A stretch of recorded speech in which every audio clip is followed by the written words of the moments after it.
Yəni, dəyərli dostlar, dəyərli həmvətənlər, İlham Əliyev nə edib ki? İndi yeməyə bir şey yoxdur, ha. İndi Quba Dibadoğlu da mənə inanmırsınızsa, dünya səviyyəli adam. Quba Dibadoğlu, ala bax, təzdən verirəm, efir, ala bax. Ala təzdən verirəm. Dünya səviyyəli adamdır, ala baxın, qoy, təzdən Quba bəyin verirəm videosunu, ala. Ala, təzdəndən verin mənsə, göstərim, görün Quba bəy nə deyir. Qardaşlar, bacılar, hara getdi bu bizə dəqiqə? Nə demək istəyirəm? Onu demək istəyirəm ki, Azərbaycanda, ala baxın, artıq neft terası bitir, ala baxın. Neft gəlirləri çox sürətlə tükənməyə doğru gedir.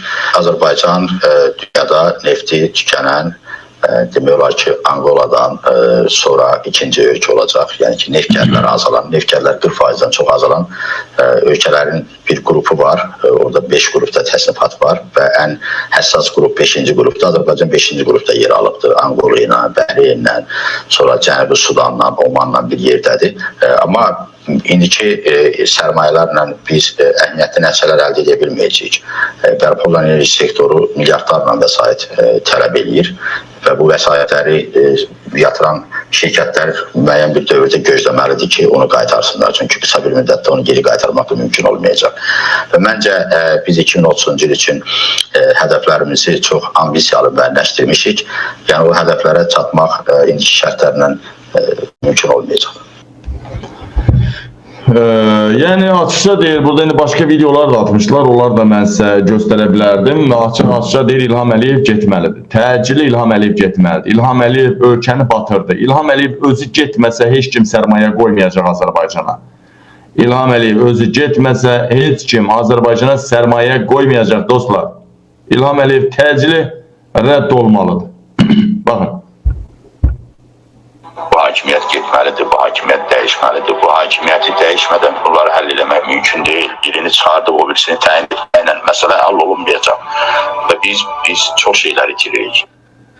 Bu hakimiyyət getməsin. Çünki ölkəyə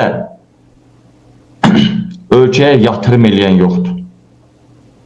Nə xarici sərmayədarlar ölkəyə yatırım eləyir, nə də ölkədən sərvəti qaçırdanlar. Qutar getdi. Onlar ölümünü gözünə alıb, İlham Əliyevdən korrupsiyanı bölə-bölə, ölümünü gözə ala-ala, özünü təhlükəyə sala-sala, onlar ölkədən pul çıxardı. Onlar ölsə də, bir dənə bəlkə onlar təzə hakimiyyət gələ, təzə hakimiyyət. Yoxsa, bunlar İlham Əliyevdən bir sıçıq, bir yiyib, bir sıçıq bir yerdə bazlıq eləyiblər, o məmurlar. Hamısı bir-birinin götünə dirənir. Libo icra başdan yapışır ki, qulağından tut ki, sən Türkiyədə niyə milyonluq əmlakın var, sıra deyəcək bəylərlə bölmüşəm, o da İlhamla bölübdür. Dalından bir klan çıxacaq. Nazirlərin qulağından yapış, FSB-nin rəhbəri, nə bilim, Mişustindən belə, hamısı dalından çıxacaq. Yəni, İlham Əliyev o qədər xarici şirkətləri, o qədər aldadıb ki, nəinki xarici şirkətləri, elə özümüzün, məsələn, Mübariz Mənsimov kimi sərmayə yatıranlar Azərbaycana investisiya yatırımı eləyənlərin başına elə oynaşdı ki, hamısını didərgin elədi. Hansı geri zəkalı Azərbaycana pul yatızdırar? Heç kim, nə balaca sahibkarı, nə yekə məmuru, nə balaca məmuru, nə hansısa İngilis, nə hansısa Alman, nə hansısa Amerikalı Azərbaycana heç kim yatırım eləməz. Özünüz bir fikir verin, Türkiyədə batıb gedib. Türkiyədə batıb gedib. Niyə Türkiyədə batıb gedib? Çünki bu diktatorların sonudur. Bu diktatorların sonudur. Bu diktatorların sonudur. Yaxşı, bir dənə də şey aldım, bir məlumat da aldım, bu da rəsmi xəbərdir, rəsmi xəbərdir. Rəsmi xəbər də bugün açıqlanıbdır. Birbaşa Rusiyadan xəbər yayılıb ki, Vladimir Putin parada onlayn qoşulacaq. Onlayn, yəni bir televizor qoyacaqlar oraya yekə. Putin oradan Zarrasiyo, Zarrodinazad nəsə bu belə çığıracaq. Yəni özü gəlməyəcək dedilər. Putin gəlməyəcəksə Bu diktatorlar ne yapar oraya yığır? Bu birincisi. Neyse, bu diktatorların hamısının sonudur. Heç kim yatırım koymur. Tam əksinə diktatorların sonudur diye içeride olan bu sahipkarlar diye, memurlar diye, ex-memurlar, bunlar hamısı sərvətini çıxardır. Bakın, fermer təsərrüfatları ölkədə satılır. Kim ala bilər bax milyonluq fermer təsərrüfatlarını? Yaş deyək ki, bu villa qiyməti düşür də get-gedə. İlhamın sonu gəldikcə. Yaş deyək bunu indi Ərəbəzada kakaladılar, satdılar. O fermaları kimə satırlar? Hara satırlar? Niyə satırlar? Ağı bu Bakının qulağının dibində minlərlə heyvan olan ferma sənə çox böyük gəlir gətirirdisə, sən dəlisənmi sən o fermanı satırsan? Dəlisənmi? Deyələmədələr. Artıq ağıllı adam ölkədən sərvəti çıxardır. Ağıllı adam ölkədən heç olmasa o sərvətdən yeni gələn hakimiyyətin işinə yarınmaq üçün. Məsələn, mən gəldim prezidentim, oturdum orada. Məsələn, mən gəldim prezidentim. Belə şey mənim xoşuma gəlmir ha. Bəyək də oğlan çıxıb deyir ki, qaqa 5 nəfər səni sabah güllələyəcək. Qaqa mən olan yerdə səni güllələyənməzlər. Mən elə belə adamam, mənim dalımda hansı qüvvələr durub bilmirsiniz mi? Sən belə demək də məni küçüldürsən. Qaqa mən olan yerdə səni heç kim güllələyənməz. Sənə qalinvagen alanmadım, amma nə bilim, belə söhbətlər düzgün söhbətlər deyil, qardaşlar. Yəni, qətiyyən düzgün söhbətlər deyil.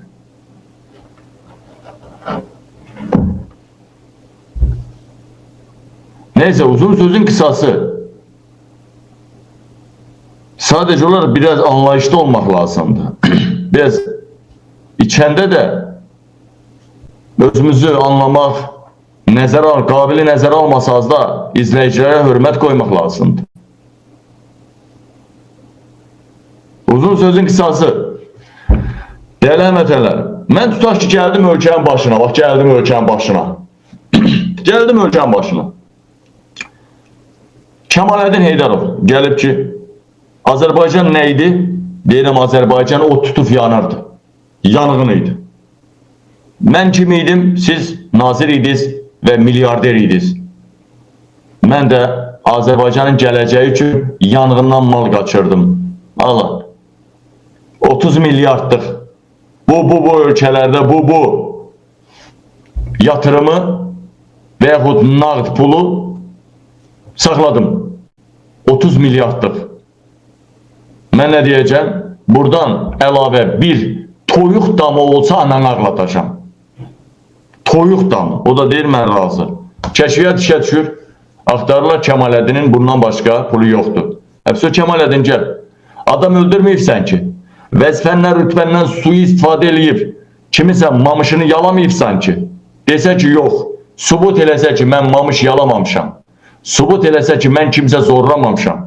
Subut eləsə ki, mən kimsə öldürməmişəm, nə bilim, neynəməmişəm də. Ala. 30 milyardın 29 milyard 900 milyonunu gətirirsən ölkəyə, sərmayə, büdcəyə. 100 milyon sənin kəkilinə qurban. Vəssalam. Yox, əgər məni aldadarsa canından dolar. Vəssalam. Qutarı getdi.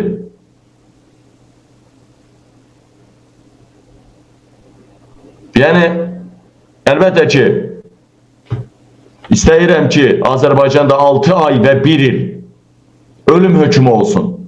Ölüm hökmü bərpa olunsun. 6 ay və 1 il. Sonra qaldıracağıq. Değerli həmvətənlərim, Paşinyan da gələndə Kaçaryana kimi həbs elədi. Nələr elədi, nələr. Gördünüz mü sonra nə oldu? Avropanın çox ölkələrində olmayan demokratiya bugün Ermənistandadır. İçimizi təmizləməsək, sərt sifətimizi göstərməsək, heç vaxtı ölkə düzəlməyəcək. Ben bunu açıq deyirəm. Açıq deyirəm bunu. Açıq deyirəm. Qətiyyən düzəlməyəcək. Yox, Elçi bəy oturub orada belli. Mənə imkan vermir Heydər Əliyev işləməyə Naxçıvanla. Mənə o söz deyə bilərlər. Heydərin iki qaşın ortasına güllər. Mənə elə söz deyə bilərlər. Şükür Allah'a cəbhədə olmuşam. Güllələmək təcrübəm də yetərli qədərdir. Bunu hamısı bilir, hökumətin başı. Mən araşdırıblarsa hamısını bilirlər.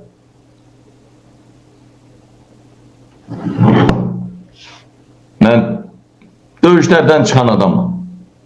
Mən bilirlər rütbəni nəyə görə aldım, dasroşunu, hasa vəzifə nəyə görə aldım.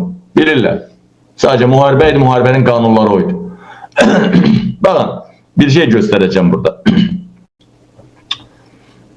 Bir nəfər paylaşıbdı. Mütləq və mütləq. Buradan İlham Əliyevə səslənirəm. Buradan İlham Əliyevə səslənirəm.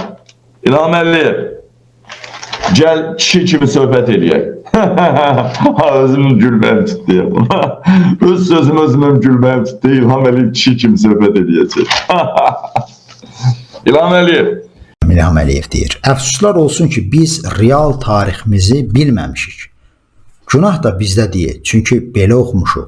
Bizə belə dərs veriblər. Sovet vaxtında tarix dərslərinin çoxu saxta idi. Güya indi elə düzəməlli başlı tarix yazıraq İlham Əliyev.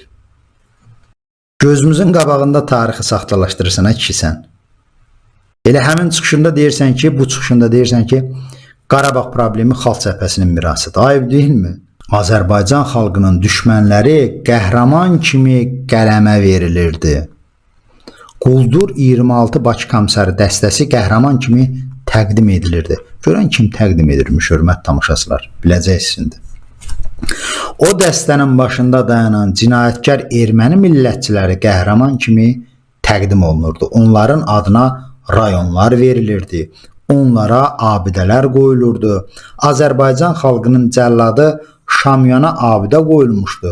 Onun adı əbədiləşdirilmişdi. Biz bu tarixi görmüşük. Yenə də günah bizdə deyil. Kimdədir? Bəs günah kimdədir? Mücərrəd Sovet İttifaqı deyilsən, amma Sovet İttifaqının məsul işçilərindən biri sənin atan idi də. Şamyanı da qəhrəman eləyən, gözümüzdə ucaldan atan idi. İndi oxuyacağım. Hörmətli tamaşaçılar, Heydər Əliyevin Şamyan barədə bəlağətli çıxışını çap eləmişəm. İndi oxuyacağım sizə. Sovet hakimiyyətinin tarixi bu idi. Müstəqilliyi quranlar düşmən kimi qələmə verilirdi. Azərbaycan Xalq Cümhuriyyəti antimilli qurum kimi qələmə verilirdi. Ancaq bizim müstəqilliyimizi əlimizdən alanlar, yerli satqınlar qəhrəman kimi qələmə verilirdi. Küçələrə onların adı verilirdi. Onlara abidələr, monumentlər qoyulurdu. Bəlkə də yaddan çıxıb 26 sahil bağında 26 Bakı komissarlarının abidə qoyulmuşdu. Mən fikirləşdim ki, bu nə məsələdir? Bunlar Azərbaycan xalqının qanını axıdıblar, bizi məhv ediblər. Heç şəhərin mərkəzində belə abidə mi olar? O abidə də və o quldur dəstəsinin üzvlərinin abidələri də söküldü və düz də etmişəm. 26 Bakı komissarlarının abidəsinin sökülməsinə verdiyi sərəncam verir. Bu çıxışı İlham Əliyev eləməsəydi, düşünmək olardı ki, samballı bir mövqedir. Amma bunu İlham Əliyev edir və saxtalığı göz çıxardır. İlham Əliyev həqiqi tarixin, real tarixin öyrənməsinə tərəfdardır. Amma gözümüzün önündə bu insan Azərbaycan tarixini bacardığı qədər saxtalaşdırır. Deyir, Sovet dövründə Xalq Cümhuriyyətini quranlara düşmən kimi baxılırdı, düşmən kimi təbliğ edirdi. Sən özün nə edirsən adam? 27 ildə ata, oğul Heydər Əliyevlər Rəsulzadənin adını tarixdən silməkdən ötürü nə mümkün deyirsiniz? Bakı dövlətdən adını götürdünüz. Pulun üzərindən rəsmini sildirdiniz. Müxtəlif rayonlarda heykəli var idi, sildirdiniz, itirdiniz, batırdınız.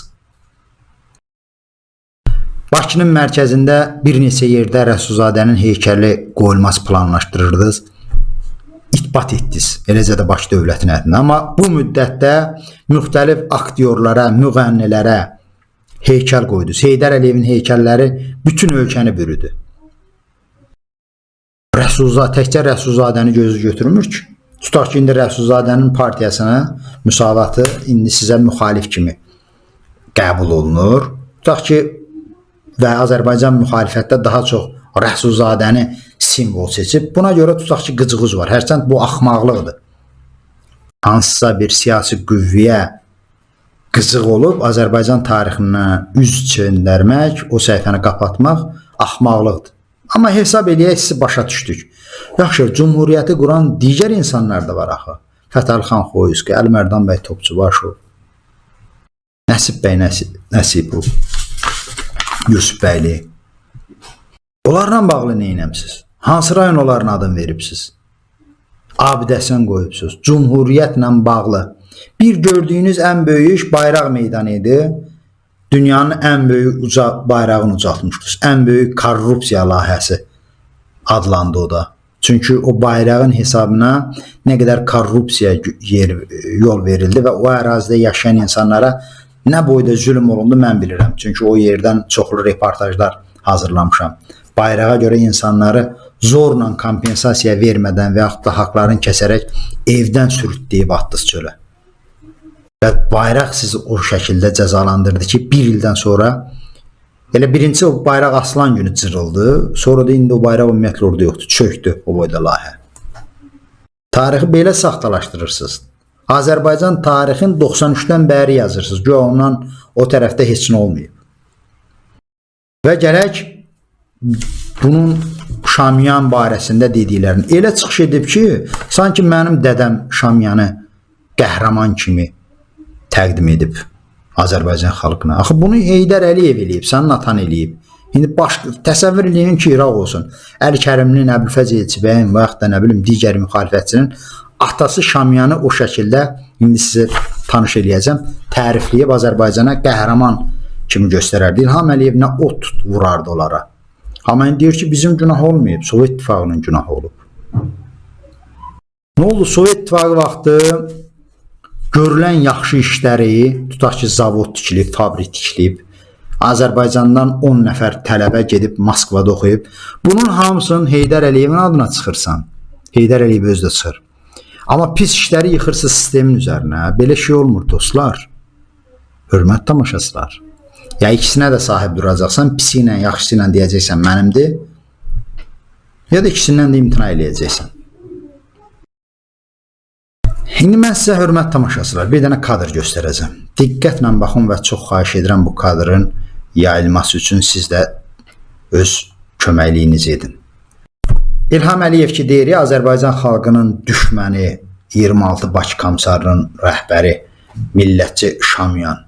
Bax, Şamyanın 100 illiyi münasibəti ilə 1978-ci ildə Heydər Əliyev oktyabrın 11-də çox bəlağətli bir çıxış edib. Sonra o çıxış bax yuxarıda gördüyünüz başımın üstünə qoyduğum kitab kimi çap olunub 20.000 tirajla.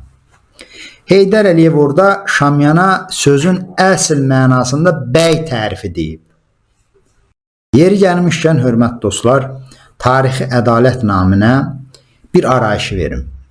Sosial şəbəkələrdə mən çox görürəm ki, Heydər Əliyev və Şamyanın şəklini qoyurlar və aşağısından yazırlar ki, Heydər Əliyev güya deyib ki, mən fəxr edirəm ki, Şamyanın əmdiyi süddən mən də əmmişəm. Yəni güya erməni. Mənim də anam ermənidir. Bu yalandır hörmətli dostlar, hörmət tamaşaçılar. Bunu tirajlamağa mən tərəfdar deyiləm. Biz mübarizə aparanda da gərək həqiqətlə mübarizə aparaq və Heydər Əliyevi o şəkildə şərləməyə ehtiyac yoxdur ki, götürün bu kitabı oxuyun. Sizin o paylaşdığınızdan daha dəhşətli sözlər deyib Heydər Əliyev. Yəni Heydər Əliyevi demədiyi sözlə vurmağa ehtiyac yoxdur. Bu kitabı oxuyun. Şamyana görəcəksiniz ki, necə bəy tərifi yağdırıb Heydər Əliyev. Bizim müsavat hökumətini, o xalq cumhuriyyətini necə yamanlayıb, Şamyanı qaldırıb göylərə. Odur ki, bundan sonraki fəaliyyətinizdə kimlərsə o postu paylaşanda diqqətli olsun və yaxud da ola bilər ki, başqa bir yerdə deyilib, mən görməmişəm. Yəni Heydər Əliyevin Şamyanla bağlı iki məşhur çıxışı var. Biri bu 100 illiklə bağlı abidənin önündə, bir də 12-ci ordunun abidəsinin açılışında orada da çıxış edib. Heç birində mən görməmişəm o sözü deyən ki, mən Şamyanın əmdiyi süddən əmmişəm. İndi hörmətli tamaşaçılar, mən bu kitabdan 2 xırda yeri sizin üçün oxuyacağam. Görün Heydər Əliyev Stepan Şamyanın, yəni İlham Əliyevin də sözü ilə desək, Əli Azərbaycanın qanına batan cinayətkar və bizim xalqımıza düşmən kəsilən Şamyanı necə tərifləyir? Heydər Əliyev deyir: 20-ci ilin aprelin 28-də Komünist Partiyasının rəhbərliyi altında Rus fəhlə sinifinin Sovet Rusiyasının qardaşcasına köməyi ilə Azərbaycanın üsyan etmiş fəhlələri və kəndliləri çürük və xalqa zidd müsavat rejimini devirdilər. Milli hakimiyyətimizə nə deyir? Çürük və xalqa zidd. Çox paradoksal, çox amansızcasına talih bizi sınağa çəkir. Yəni bu atanın, bu oğlun gəlib müstəqil Azərbaycana rəhbərlik etməsi və bizə tarix dərsi verməsi. Proletar Bakısı üzərində, Azərbaycanın üzərində həmişəlik olaraq Sovet hakimiyyətinin qırmızı bayrağı dalğalanmağa başladı. Gürültülü alqışlar. Heydər Əliyevin indi məşhur söz var: müstəqilliyimiz əbədidir, daimidir, dönməzdir. Qəpçılar xoşlayır bunu. Bu şəxs eşitdiyiniz kəlamdan əvvəl həm də bu sözün müəllifidir. Deyir ki, proletariat Bakısı üzərində, Azərbaycan üzərində həmişəlik olaraq Sovet hökumətinin qırmızı bayrağı dalğalanmağa başladı.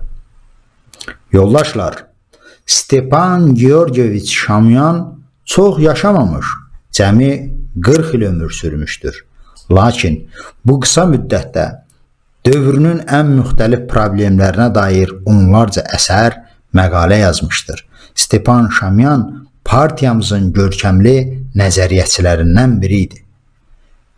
Sergey Orджоникидze'nin obrazlı ifadəsi ilə onu nəzəri marksizmin ağır artilleriyası adlandırmaq olar. Ağır artilleriya. Başqa bir statı da oxuyuram indi sizə, hörmətli tamaşaçılar. Heydər Əliyev Azərbaycan xalqının qatili, Azərbaycan insanının qanına ələ batan, İlham Əliyevin də təbirincə desək, Şamyan haqqında başqa bir paragrafda belə deyir: Stepan Şamyanın nəcib obrazı Azərbaycan zəhmətkeşlərinin bütün nəsilləri üçün ruhlandırıcı timsaldır. Nəcib obraz. Bizim nəslimizin adından danışmasın. Yəqin ki, öz nəslinə aiddir bu. Gürültülü alqışlar. O Gürcüstanda anadan olmuş, burada inqilabi işə fəal surətdə qoşulmuş, Ermənistanda Bolşevik təşkilatının sinfi çarpışmalarında mətinləşmiş, Azərbaycanda Ümumrusiya inqilabı hərəkatının görkəmli rəhbəri kimi yetişmişdir. Alqışlar. Yəni alqışları mən deyirəm, bu qabaqki kitablarda belə yazırlar. Yəni o zaldakı mənzərəni də təsvir edirdilər ki, bu söz deyəndən sonra alqış olub. Yəni alqış mənim sözüm deyil. Bugün biz iftixar və məhəbbət hissi ilə deyirik ki, erməni xalqının böyük oğlu Stepan Şamyan həm də Azərbaycan xalqının, bütün Zaqafqaziya xalqlarının, bütün çox millətli və vahid Sovet xalqının oğludur. Bizim oğlumuz kimi də format elədi. Gürültülü, sürəkli alqışlar.